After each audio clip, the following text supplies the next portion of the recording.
Greta Lowen, the eldest of the Lowen women, although she was born a penner, begins.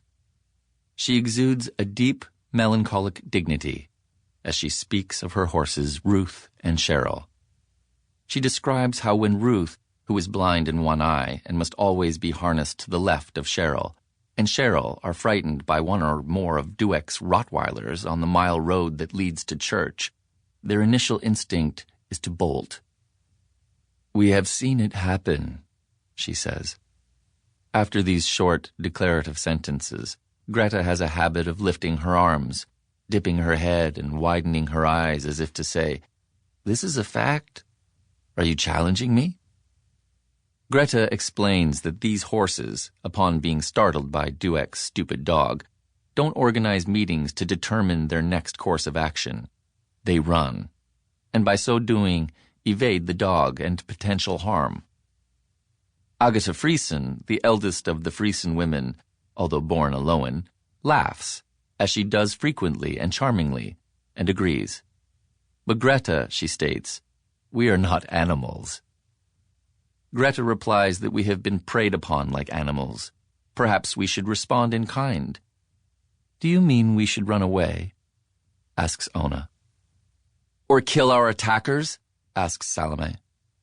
Marika, Greta's eldest, until now silent, makes a soft, scoffing sound. Note, as I have mentioned, Salome Friesen did assault the attackers with a scythe, whereupon the attackers were promptly rescued by Peters and the elders, and the police were called to the colony. At no other time in the history of Malachna have the police been called. The attackers were brought to the city for their own protection. Salome has since asked Peters and the elders to be forgiven for that indiscretion, but even so, her rage is barely suppressed.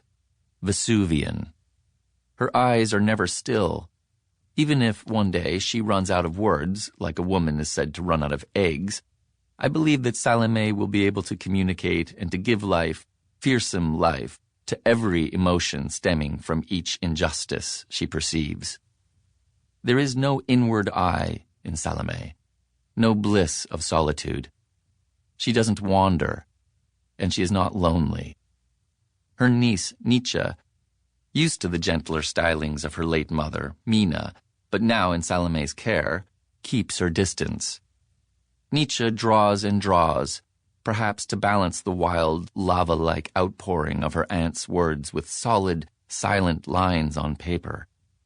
In addition to her drawing skills, I have been told that Nietzsche is also Malachna's reigning champion of knowing how much of anything, flour, salt, lard, will fit into any given container, so that nothing and no extra space is ever wasted.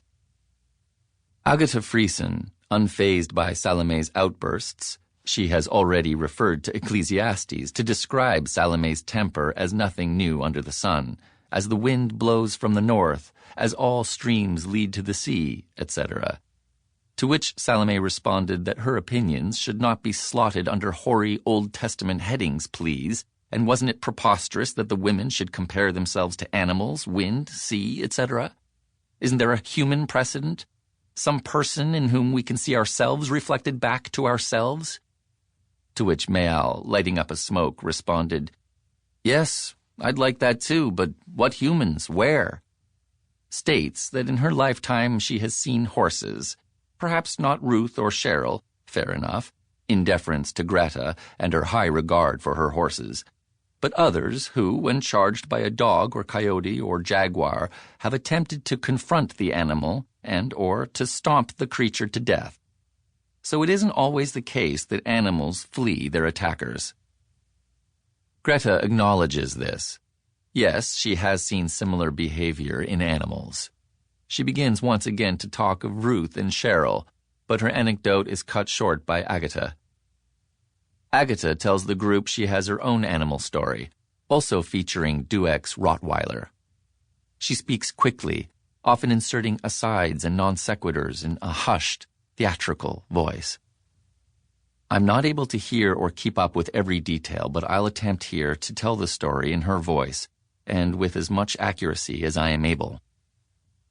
Dueck had raccoons in his yard that he hated for a long time.